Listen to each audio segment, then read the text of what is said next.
여러분 안녕하세요. 오랜만에 돌아온 파인쌤입니다. 뿅! 여러분 오늘은 새학기를 맞이해서 여러분들의 영어 공부를 도와줄 수 있는 문제집을 추천할 거고요. 그리고 그 문제집으로 여러분들이 혼자서 독학할 수 있는 방법을 알려주려고 합니다. 자, 이 방법들은 선생님이 실제로 수년 동안 수많은 학생들을 가르쳐 온 방법이기도 하니까요. 여러분들에게 도움이 많이 될 거예요. 자, 그럼 한번 알아보러 가볼까요? 뿅뿅! 자, 그 첫 번째 해석과 관련한 문제집과 공부 방법에 대해서 설명해 주도록 하겠습니다. 자, 그런데 많은 여러분들이 선생님, 저는요, 문장이 길고 복잡하면 한 번에 해석되지 않아요. 여러 번 읽어야 해석이 가능합니다. 라고 고민을 털어놓는 친구들이 많아요.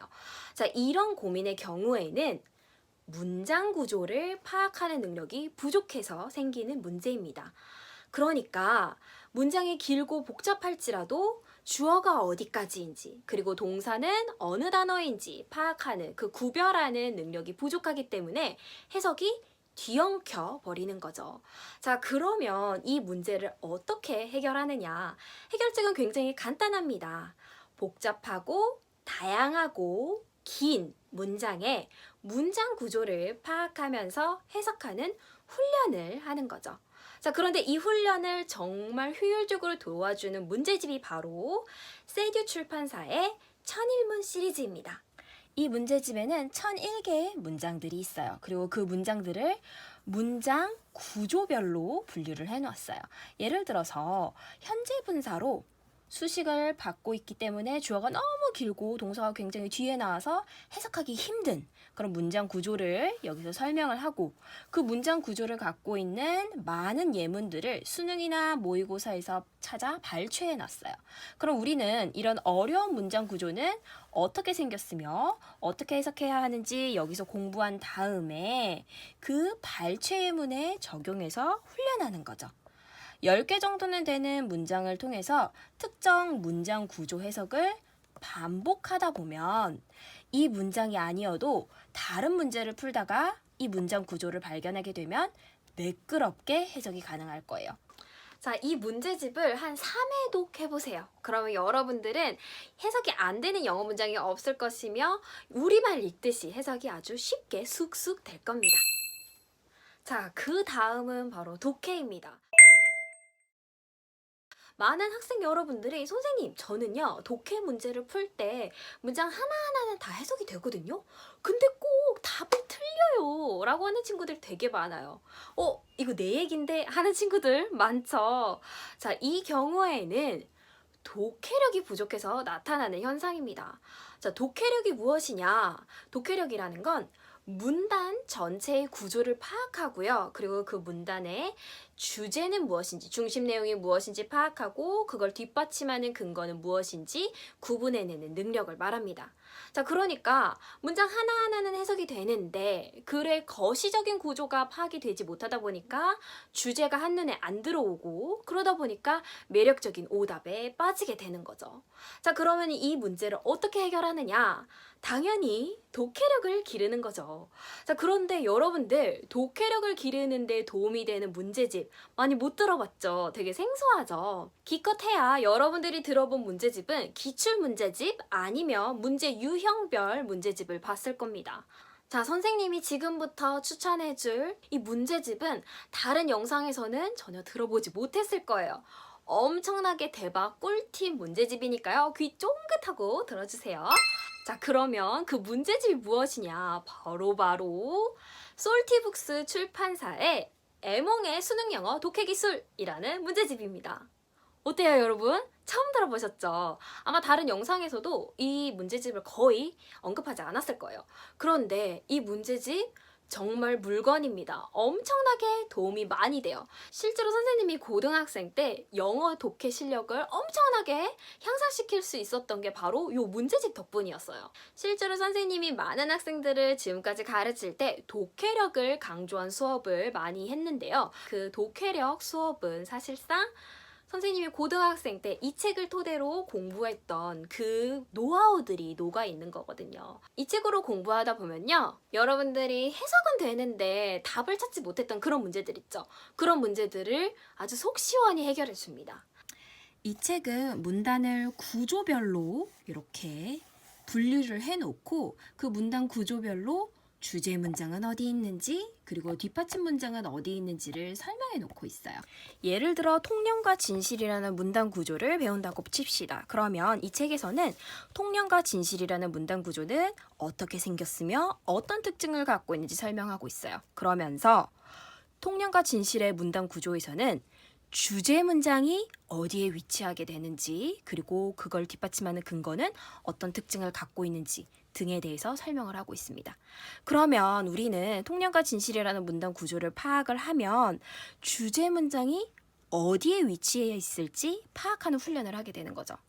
그러면 통념과 진실의 문단 구조가 있는 문제를 풀 때에도 주제 문제를 찾는 게 훨씬 더 수월해질 뿐만 아니라 구조를 알아야 하는 순서 문제, 그 다음에 문장 삽입 문제 등을 풀 때에도 아주 도움이 됩니다. 자, 그러니까 문장을 해석하는 훈련만 하지 말고요. 글을 어떻게 하면 제대로 읽을 수 있는지 그리고 주제는 어떻게 파악해야 되는지를 훈련하는 독해 연습까지도 꼭 마스터해서 여러분들 고득점 받기를 바랄게요.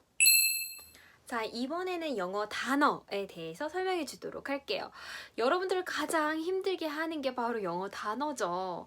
많은 친구들이 선생님 저는요 하루에 몇백 개씩 막 외우거든요. 그런데 하루가 지나면 시험을 다 보고 나면 몽땅 다 까먹어버려요 라고 하는 친구들 되게 많아요. 아, 여기서도 또 내 얘긴가 싶은 친구들 많을 거예요. 자, 이 고민의 문제점은요 바로 첫 번째, 과도하게 너무 많은 양의 단어를 한꺼번에 외웠다라는 거고요. 그 다음에 두 번째는 마구잡이식으로 유의미하지 않게 암기했다는 겁니다. 자, 그러면 이런 문제를 해결하기 위해서는 어떻게 해야 하느냐. 자, 일단 첫 번째는요. 자신이 하루에 외울 수 있는 만큼의 양만 암기하는 겁니다. 자신이 암기할 수 있는 양보다 무리하고 과도하게 암기를 하다 보면 그게 스트레스를 다가오고 그리고 그 스트레스는 여러분들의 암기력을 방해합니다. 그렇기 때문에 자신이 생각했을 때 오늘 내가 외울 수 있는 적정량은 무엇인지 스스로 한번 찾아봐야 하고요. 그 적정량을 잘 지키면서 암기하는 걸 추천합니다. 자, 그리고 두 번째로는요. 여러분들 어원으로 공부하는 걸 추천합니다. 이 이야기는 되게 많이 들어봤죠. 자, 어원이라는 건 우리말의 한자와도 같은 거예요. 우리말도 한자로 이루어져 있는 경우 되게 많죠. 이를테면 여러분들이 가르칠 교와 스승사라는 한자어를 배웠다고 합시다. 그러면 교사라는 우리말을 배울 때 이거는 가르칠 교와 스승사, 교사, 그래서 가르치는 사람이구나 라고 유추할 수 있는 것처럼 영어에도 어원으로 이루어져 있어서 어원을 공부하면 영어 단어의 뜻을 유추할 수 있게 돼요. 뭐 예를 들면 conserve라는 단어를 한번 볼게요. con이라는 뜻은 완전한이라는 의미를 갖습니다. serve의 의미는요, save, 저장하다라는 의미예요. 그러니까 conserve는 완전히 저장하다, 그래서 보존하다라는 의미를 갖게 되는 거죠. 그렇기 때문에 여러분들이 con과 serve의 의미를 각각 알고 있었더라면 충분히 conserve의 의미를 유추할 수 있는 거죠. 자, 그런데 con으로 시작하는 단어가 굉장히 많고요. serve가 들어가 있는 단어도 되게 많아요. 그러니까 con과 serve를 각각 하나씩만 암기해 둔다고 할지라도 요거에서 파생되는 수많은 단어들을 여러분들이 유추할 수 있는 거겠죠. 자, 그렇기 때문에 어원을 공부하는 건 여러분들의 단어의 폭을 확장시키는 데 굉장히 도움을 줍니다. 자, 이런 어원을 공부하는 데 도움이 되는 문제집은 바로 능률출판사의 복가 어원편입니다. 이거 되게 많이 들어봤을 거예요. 이 문제집 되게 여러분들한테 도움이 많이 될 거고요. 꼭 이 출판사가 아니더라도 어원을 설명하고 있는, 그러니까 어근이라든가 접두사, 전미사를 설명하고 있는 단어책이면 다 여러분들에게 많이 도움이 될 거예요. 자, 그 다음에 끝으로 선생님이 영어 단어를 외우는데 아주 도움이 되는 꿀팁 하나 주고 갈게요. 자, 여러분들 영어 단어 외울 때 애플, 사과, 애플, 사과, 애플, 사과 이렇게 반복적으로 암기하는 방법 말고요. 문장과 함께 암기해 보세요. 이게 무슨 말이냐면요. 애플, 사과라고 외우지 말고요. Snow White, 백설공주, eats an apple 이라는 문장으로 애플의 의미를 공부하라는 거예요. 자, 이거는요, 제가 지난 영상, 시험 출제 영상이나 공부 핵심 원리 영상에서 설명한 것처럼 우리 뇌는요, 유의미한 관계가 있는 정보들을 훨씬 더 잘 기억합니다. 그러니까 아무런 연관성이 없는 애플 사과를 암기하면 이건 장기 기억으로 남지 않아요. 장기 기억으로 남게 하기 위해서는 유의미한 관계를 맺어줘야 합니다. 애플과 사과 사이에요. 그렇기 때문에 예문과 함께 단어를 암기하다 보면 예문이 설명하고 있는 상황과 문맥이 영어 단어 뜻과 유의미하게 연결되면서 암기가 됩니다.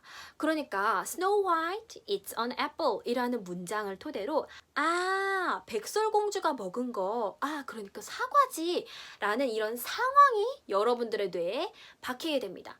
상황과 문맥과 함께 암기할 때 훨씬 더 기억에 잘 남아요. 그렇게 하기 위해서는 여러분들이 예문으로 공부를 해야 한다는 거죠.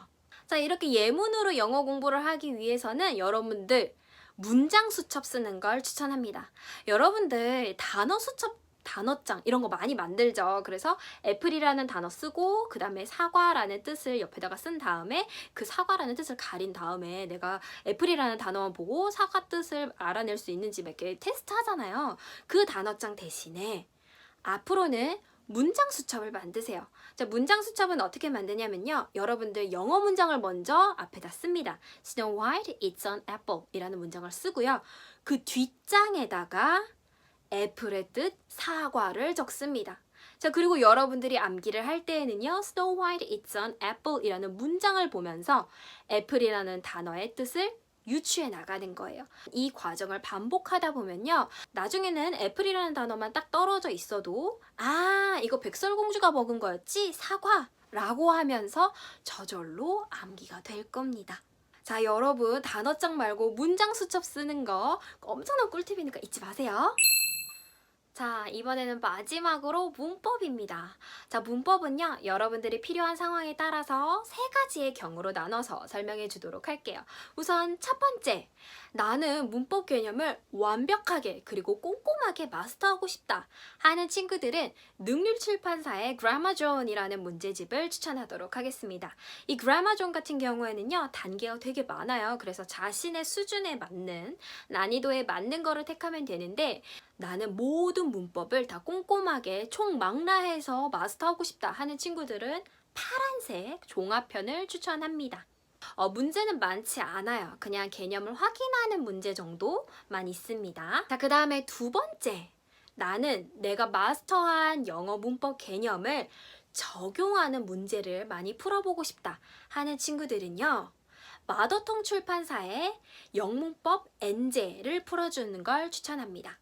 여러분 어렸을 때 구문학습 같은 거 해봤죠? 구문학습 보면은 똑같은 문제인 것 같은데 굉장히 여러 가지로 여러 문제가 막 나와 있잖아요. 그것처럼 마더텅에도 문제가 되게 많아서 여러분들이 배운 개념을 적용하는 훈련을 하기에 너무너무 좋아요. 이 문제집에도 한 페이지 정도의 개념 설명이 있기는 해요. 그래서 나는 이미 내가 개념을 한 번 혹은 두 번 정도는 마스터한 상태다 라고 했을 때 그 한 장짜리의 개념을 한번 빠르게 훑어보면서 개념을 리와인드 시키고 기억나게 하고 그 다음에 문제를 풀면서 문제 풀이에 전념을 하는 거죠. 자, 그러면 마지막 세 번째, 나는 개념을 활용해서 수능 문제를 훈련하고 싶다 하는 친구들이 있을 거예요. 자, 우리의 종착지죠. 자, 이 경우에는 수경출판사의 자히스토리 수능 영어 어법 어휘편을 추천합니다. 그런데 이 문제집 말고도 뭐 EBS라든가 아니면 메가스터디 메가북스에서 나온 거라든가 기출문제를 활용해서 어법 어휘편이라고 나와 있는 문제집이면 다 괜찮은 것 같아요. 자, 그런데 여러분들이 문제집을 고를 때 정말 중요하게 봐야 하는 게 있어요. 바로 해설의 퀄리티입니다. 자, 저는 문제집을 고를 때 이런 어법 어휘 모의고사형 문제를 고를 때 문제의 두께보다 해설의 두께가 훨씬 더 두껍거나 아니면 좀 비슷한 정도를 선호합니다. 해설지를 봤을 때 모든 선택지에 대한 해설이 있는 그런 문제집을 고르세요. 그러니까 동그라미 1번부터 동그라미 5번까지 그 각각의 선택지에 대해서 모든 해설이 다 있어야 돼요. 왜냐하면 여러분들이 문제를 맞췄다고 할지라도 여러분들은 1번부터 5번까지의 선택지에 대한 여러분들만의 문제풀이 과정이 실제로 해설에서 요구한, 해설에서 모범 답안으로 제시한 그 풀이 과정과 일치하는지 꼭 확인을 해야 돼요. 그러니까 답은 맞췄어도 풀이는 틀릴 수도 있다라는 거죠. 그렇기 때문에 1번이 왜 틀렸는지, 2번이 왜 맞았는지, 3번이 왜 틀렸는지를 하나하나 다 확인할 수 있는 문제집이어야 합니다. 이거는 여러분들이 문제를 틀렸을 때뿐만 아니라 문제를 맞췄다고 할지라도 문제 해설지를 꼭 확인을 해줘야 돼요. 자, 이렇게 해서 오늘 영어 문제집에 대한 추천과 그리고 그 공부 방법에 대한 영상을 마쳤는데요. 어떠셨나요? 도움이 되셨나요? 여러분들 앞으로의 영어 공부에 도움이 되길 바라고요. 자, 우리 그러면 학교 생활 열심히 해보자고요. 그럼 안녕!